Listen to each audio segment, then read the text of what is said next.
at kasama natin live na live sa studio sa table tennis star Catherine Cruz na gumagawa ng ingay ngayon sa international stage. Good morning! Good morning Good po. morning. Ayan, thank you for joining us. Umpisa na natin ang kwentuhan. Paano ka ba nagsimulang mag-table tennis? Nagsimula po ako mag-table tennis dahil yung parents ko po ay parehong coach po sila sa school na Paco Citizen Academy Foundation. Ayan, kaya naman more time with the parents at kasama nga natin sila dito. Good morning po sa inyo. Yun. Pero sa tingin mo ba, paano naging malaking motivation para sa yung parents mo na coach tapos pasukin ang mundo ng table tennis? Yun nga po, kasi po nung bata po ako, lagi po ako naiiwan sa bahay kasi kailangan nila mag-work, yun po. So, nung nagkakaedad na ako mga 6 or 7, sabi ko po sa kanila na gusto ko pong i-try. Yung una po nasa isip ko parang to spend time with my family lang po. Then, ayun, nagkataon po na nag-enjoy din po ako and napamahal po ako dun sa sport sa murang edad. Ayun. Ayan. Ngayon, you are, how old are you now? 18 years old. 18. You're a very young table tennis star pero you're competing already internationally. Yes. So, ano ba yung drive mo? I mean, what motivates you lalo na kapag compete ka na sa ibang bansa? Siguro po, una-una yung family ko po and yung brother ko. Tapos, namamotivate po ako every time na nananalo po kasi nare-represent ko po yung country ko and napopromote ko po yung sport na table tennis. Ayun, she's not just competing, no? Nananalo rin siya ng awards dito. Pero yun nga, no? Isa ka sa mga naka-receive ng award at PSU Women in Sports. Anong feeling para sa'yo?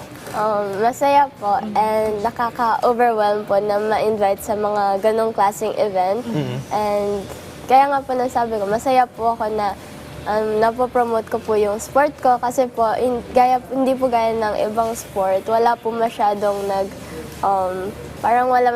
hindi masyadong nababanggit yung table tennis and hindi masyadong napopromote nga po. And masaya lang po ako na nakakakuha ako ng awards para po mapakita na ay may table tennis player din po yung Philippines. Ngayon naman, paano yung experience mo in winning medals? Well, gold medals in your previous competition at saka yung mga iba po pang nasalihan.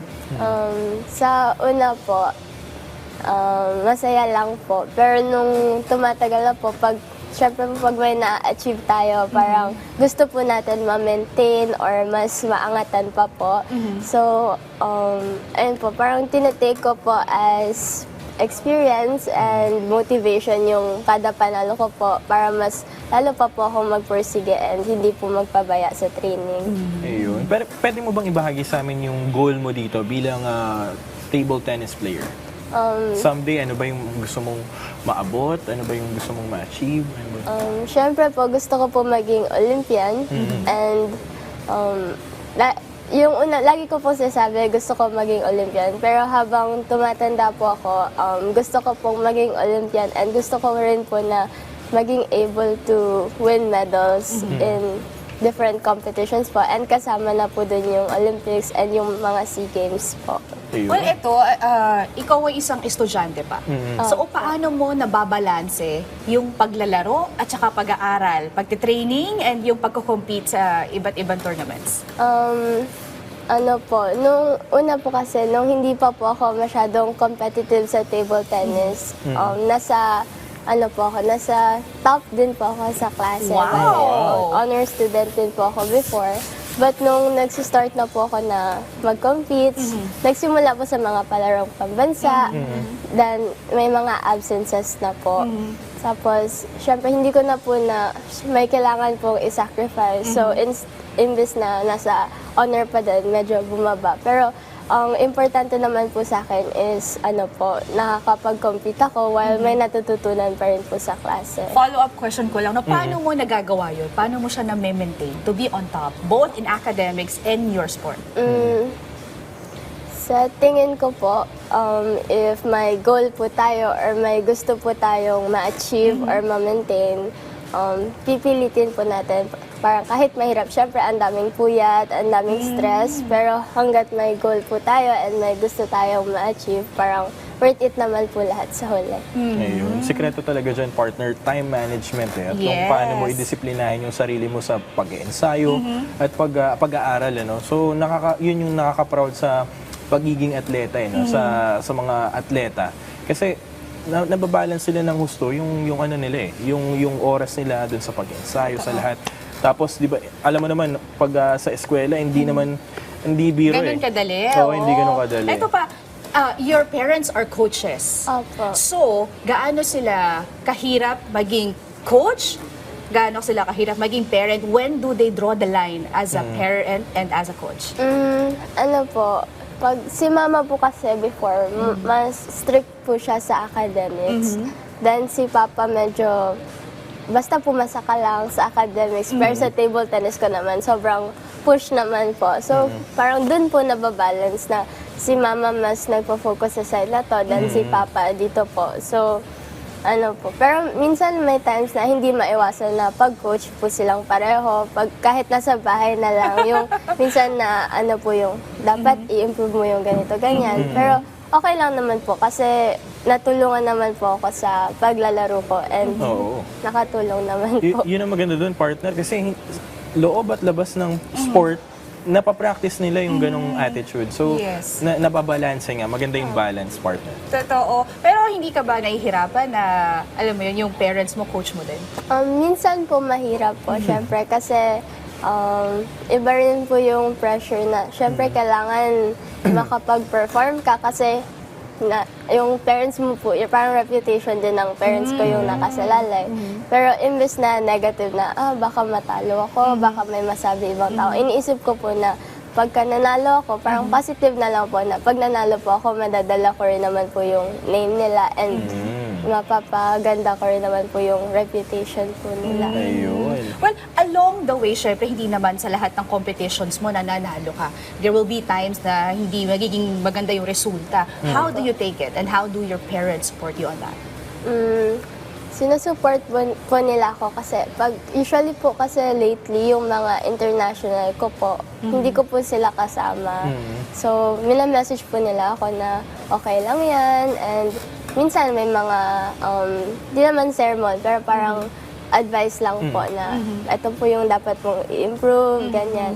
Tapos sa akin naman po, tinetake ko siya na, syempre minsan nakaka-down naman po talaga, lalo na pag nanalo ka din, minsan 2 sunod, 3 sunod na talo. Pero ano po, na-realize ko po na kasi na yung mga nasa top po, ilang beses rin naman po silang natalo bago po sila nakaabot dun sa taas po. So, kung wala po tayong failures, wala tayong kukuhanan ng lessons po. So, hindi po tayo mag-i-improve and mag-grow. So, I like that mindset, no? Yes. Very positive. Yung using the setbacks as a stepping stone para mas maging successful. Ganun naman talaga, partner, sa pagiging atleta.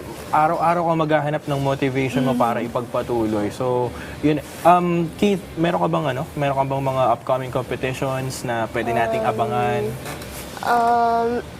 Baka may playoffs po sa US League ko po. Pero waiting pa po kung aabot yung team sa playoffs. Pero possible sa April 12 and 13 po yun.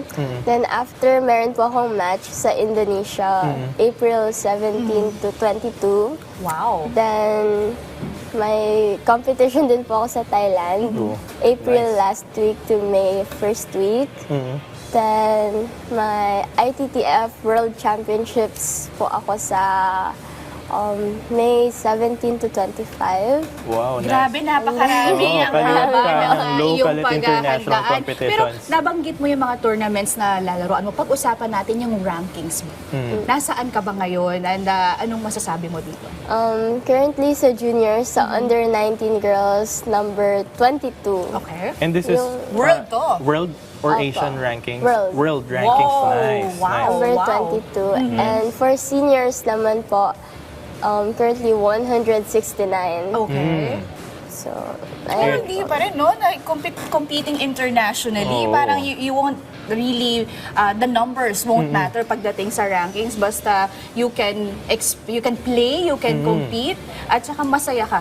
sa Opo. ginagawa mo. Meron ka bang goal ngayon this year na world number 22 ka sa junior? Opo. Junior, this year, meron ka bang goal na siguro this year, maka top 1 ako, maka top 5?